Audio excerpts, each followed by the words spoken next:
Muchas veces, probablemente en un ejercicio de gran falsa humildad, habremos pensado en nuestra propia vida, según la tarea o la vocación que cada uno ha recibido, ¿qué puedo hacer yo?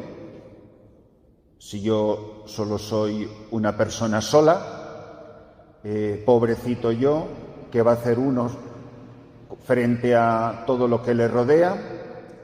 Pues la fiesta de hoy nos dice que es increíble lo que puede hacer un solo hombre, lo que puede hacer una sola persona. Como una persona puede cambiar el curso del mundo, el curso de la historia y, desde luego, el curso de la Iglesia. No es ninguna exageración decir que la historia de la Iglesia, en alguna medida, no completamente, se divide en antes de San Benito y después de San Benito. Miren, San Benito se da cuenta que hay una sola cosa importante en la vida, es poner a Jesucristo en el absoluto centro de nuestra vida. De ahí viene su famosa frase de nunca jamás anteponer nada a Cristo. La Iglesia no es bruta. Cuando elige este pasaje del Evangelio es por algo. El que no me ama a mí más que a su padre y a su madre, tú sabrás lo que tienes en el centro de tu vida. ¿Cuáles son los afectos? ¿Dónde está tu mente? ¿Dónde está tu corazón? ¿Está en tu casa? ¿Está en tu familia? ¿Está dónde? ¿Está en tu salud? ¿Está en ti mismo? Coincide la aparición de San Benito con el edicto de Milán y con el bautismo del emperador Constantino.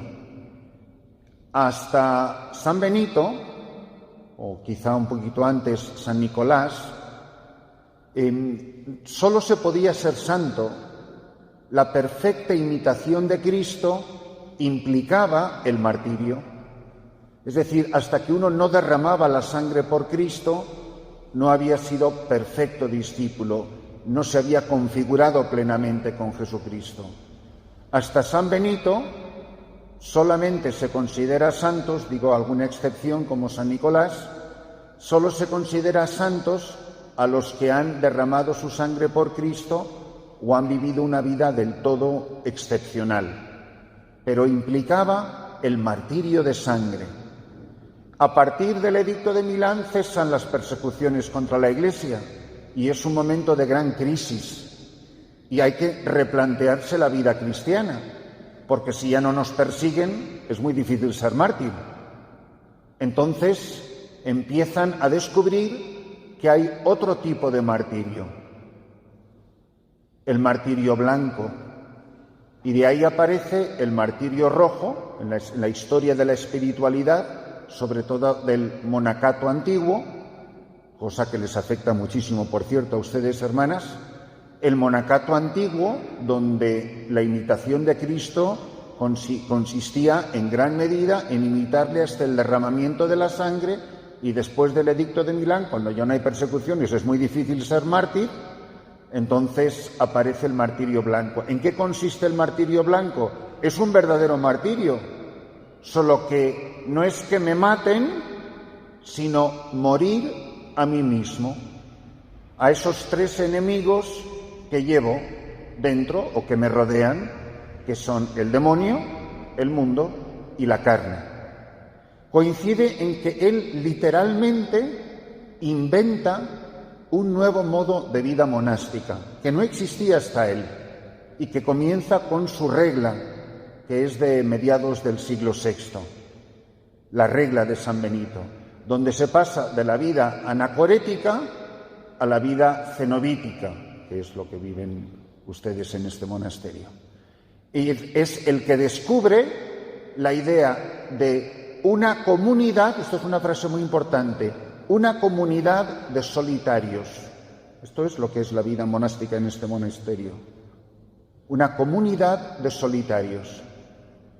Y aparece la importancia de la celda. ¿Qué eran los anacoretas? Pues que cada uno se iba a una cueva diferente. Vivían, no era una comunidad de solitarios, eran solitarios. Él descubre el valor de la comunidad viviendo en la soledad de la celda. Y tiene esta frase increíble que les invito a contemplar. Escucha a la celda y la celda te lo enseñará todo. Es una frase increíble.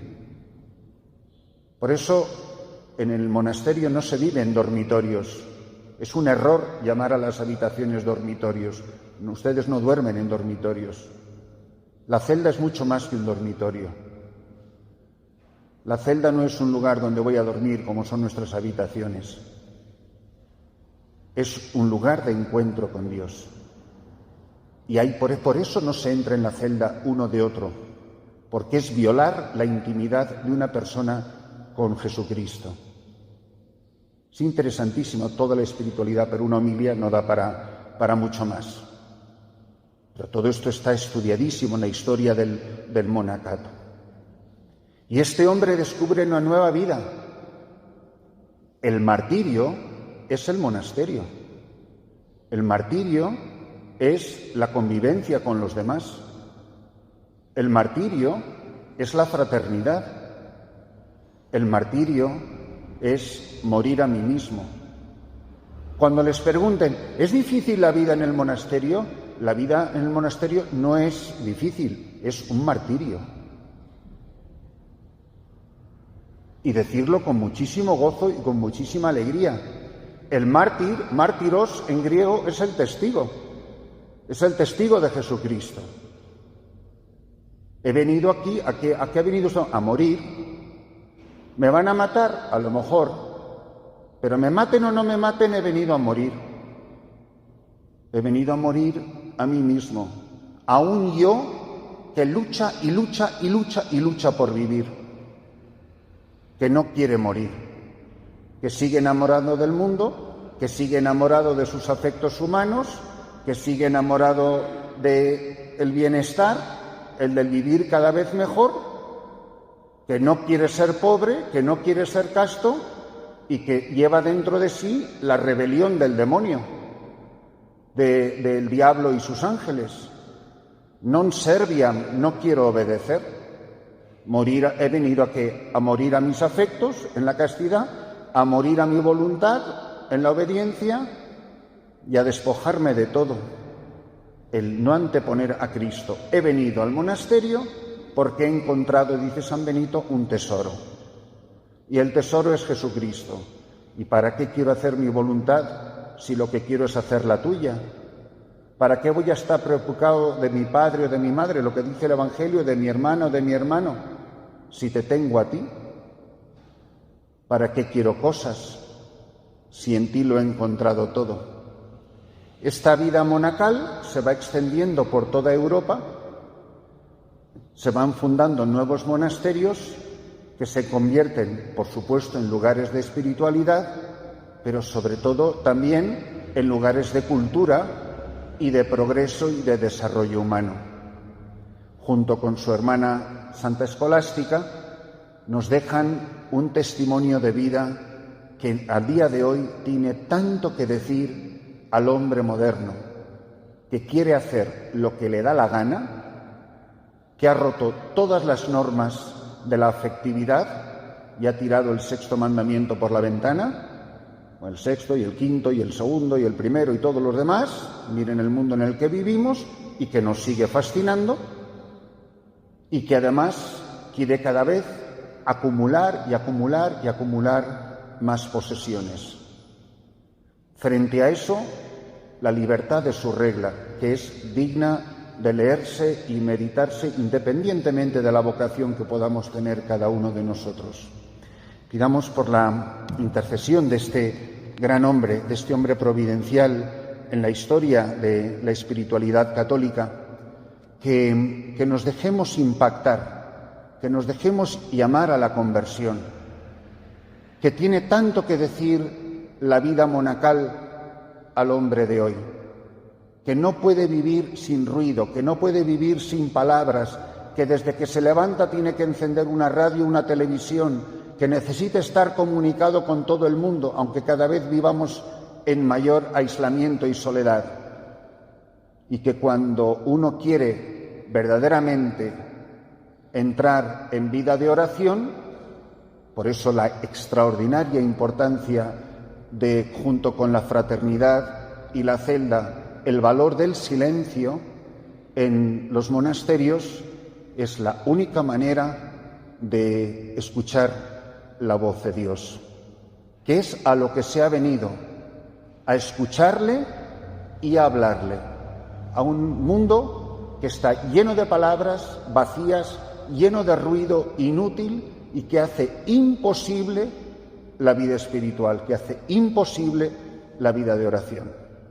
Que en este día tan importante en la espiritualidad católica, cada uno se pregunte por el valor de la soledad, por el valor de la fraternidad y el valor de este martirio que es la vida de cada día, para que muriendo al demonio y al mundo y a la carne podamos de verdad dar testimonio de que hemos encontrado el único tesoro por el que vale la pena vivir y morir.